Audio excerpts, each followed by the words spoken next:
Assalamualaikum warahmatullahi wabarakatuh. Perkenalkan, nama saya Aditya Yuda. Saya dari kelas 11 RPL. Kali ini saya ingin menjelaskan tentang apa itu prototype. Tugas ini diberikan oleh Pak Fauzi dari pelajaran PKR. Oke, jadi sebelum saya masuk ke penjelasan saya ingin menjelaskan terlebih dahulu apa itu prototype. Oke, jadi prototype adalah model pertama dari produk yang digunakan untuk mentesting atau gambaran dari ide kita. Contoh, prototyping telah digunakan oleh banyak industri. Sebelum memulai membangun sebuah bangunan, arsitek harus menggambarkan blueprint dari bangunan dan membuat model dari bangunan. Contoh lagi, perusahaan pesawat terbang juga harus membuat sebuah prototype dari desain pesawat sebelum mulai membuatnya. Ada lagi, perusahaan yang bergerak di bidang software atau perangkat lunak juga membuat prototype software untuk mengeksplor ide sebelum memulai pengembangan aplikasi. Oke, jadi saya sudah menggambarkan bagaimana prototype berjalan. Nah, ini gambarannya. Jadi ini yang pertama, ide. Nah, jadi sebelum kita memulai sebuah prototype, kita harus tahu ide apa yang akan kita buat dari prototype nanti jadinya seperti apa. Nah, yang kedua, ini prototipenya. Nah, ini merupakan gambaran dari prototype kita. Kita udah punya ide. Nah, ini gambarannya. Setelah memulai gambarannya, akhirnya kita validasi dulu ke klien. Apakah ini cocok atau enggak, gitu kan. Kalau udah cocok, kita lanjut prototype kita. Oke, jadi saya juga pengen memberitahu sebelum kita membuat prototype ada 7 hal yang harus diperhatikan. Oke, yang pertama kita harus mengumpulkan kebutuhan. Apa itu pengumpulan kebutuhan? Pelanggan dan pengembang bersama-sama mendefinisikan format dan kebutuhan keseluruhan perangkat lunak. Jadi pelanggan dan pengembang itu sama-sama harus definisikan bareng-bareng. Jadi supaya menemukan titik temu gitu kan. Nah, yang kedua, kita harus membangun prototype. Membangun prototype dengan membuat perancangan sementara yang berpusat pada penyajian kepada pelanggan. Misalnya dengan membuat input dan contoh outputnya. Dan yang ketiga, kita harus evaluasi prototipenya.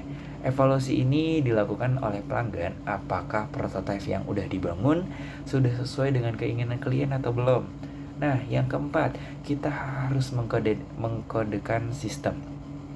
Nah, dalam tahap ini, prototipe yang sudah disepakati dan diterjemahkan ke dalam bahasa pemrograman yang sesuai. Jadi, misal kita udah setuju dengan klien, sudah di ACC juga, nah kita harus sebelum masuk ke aplikasi, kita harus mengkodekan dulu. Nah, jadi itu namanya codingan. Nah, yang kelima, kita juga harus menguji sistem.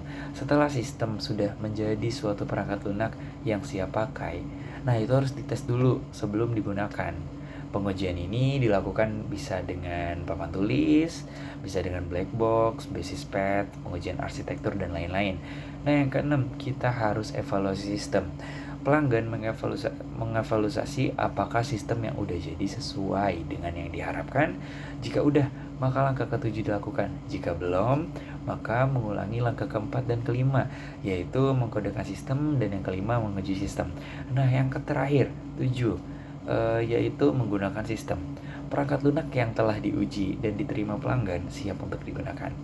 Oke, jadi saya ingin memberikan contoh dari aplikasi yang akan nanti digunakan. Saya juga punya ide. Nah, yang pertama begini. Saya pengen buat aplikasi tentang makanan yang memperbolehkan saya menyimpan restoran favorit saya di aplikasi tersebut. Nah, jadi saya pengen buat kumpulan restoran yang udah saya sukai dalam bentuk personal guide, bentuk aplikasi. Fitur yang mungkin ada di aplikasi kayak gini. Ini contohnya. Ekspresi, daftar restoran saya berada di home aplikasi. Jadi kalau saya pengen ada di restoran mana, nah jadi saya tahu kira-kira ini restoran enak atau enggak. Nah, yang kedua nih kelihatan. Ini saya bisa ngebuat halaman penyimpanan data restoran. Jadi seperti ada foto-foto restoran di aplikasi saya. Nah, jadi enaknya kayak gitu. Jadi kita bisa ngelihat, oh ini restorannya bagus atau enggak gitu kan. Nah, yang ketiga nih. Nah, di bagian share screen, saya bisa nge-share nih restorannya kira-kira bagus atau enggak. Kalau bagus saya bisa nge-share ke Facebook, saya bisa nge-share ke Twitter, saya bisa nge-share ke teman-teman saya lainnya supaya restorannya bisa lebih ramai dari biasanya. Nah, dan yang terakhir ini adalah maps. Jadi saya bisa ngelihat lokasi restoran dalam bentuk maps agar lebih mudah mencari restoran yang saya inginkan. Nah, di prototipe itu juga ada kelebihan, dan di kelebihan pun pasti ada kekurangan. Kelebihan dari metode prototipe itu contohnya dia itu menghemat waktu dalam pengembangan sistem, dan yang kedua penentuan kebutuhan lebih mudah diwujudkan, yang ketiga pelanggan atau klien berpartisipasi aktif dalam pengembangan sistem. Jadi dua-duanya juga ikut aktif, mau dari pembuat dan dari si kliennya.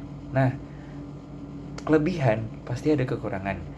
Nah, kekurangannya proses perencanaan dan analisis terlalu singkat. Yang kedua, biasanya kurang fleksibel dalam menghadapi perubahan. Dan yang ketiga, pengembang kadang-kadang membuat kompromi implementasi dengan menggunakan sistem operasi yang tidak relevan dan algoritma yang tidak efisien. Oke, segitu saja dari saya. Kurang lebihnya mohon maaf kalau misalnya ada kesalahan kata, mungkin yang kurang disukai. Assalamualaikum warahmatullahi wabarakatuh.